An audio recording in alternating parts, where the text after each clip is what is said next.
আজ কাকসার বিরুডিহায় ১৯ নম্বর জাতীয় সড়কে এক চার চাকার গাড়ি দুটি বাইককে ধাক্কা মারলে ঘটনাস্থলে মৃত্যু একজনের আর অন্যজনকে হাসপাতালে নিয়ে যাওয়ার পরে মৃত্যু ঘটে।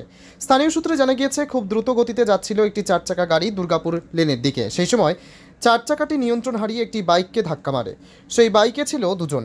এরপরে প্রায় ১০০ মিটার যাওয়ার পরে চার চাকাটি অন্য একটি বাইককে ধাক্কা মারে। এর ফলে গোপাল দে এবং রাজকুমার ধীবর নামে দুই ব্যক্তির মৃত্যু হয়। পুলিশ ঘটনাস্থলে এসে পরিস্থিতি নিয়ন্ত্রণে আনে।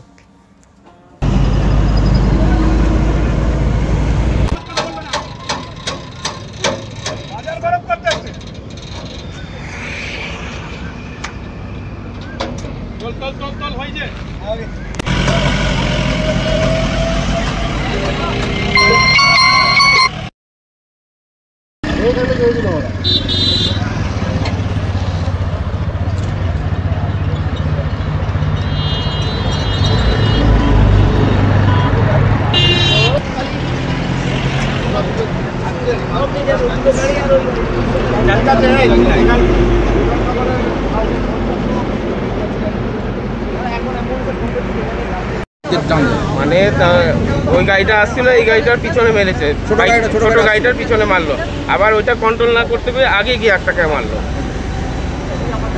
ঘটনাটা কবে হয়েছে? আজকেই হয়েছে, আর অ্যাক্সিডেন্ট 10টা নাগাদ। প্রথমে যে মোটরসাইকেলটা মেরেছে ওটাতে কতজন ছিল? দুজন। আচ্ছা, আর সামনের মোটরসাইকেলটাতে একজন মারা গেছে নাকি কেউ? না, এখনো পর্যন্ত সব হসপিটালে গেছে। পুলিশ এসছে? হ্যাঁ, পুলিশ এসছে, এখনো পর্যন্ত হসপিটালে গেছে সব। আপনার নাম? আপনার রবি নায়ক।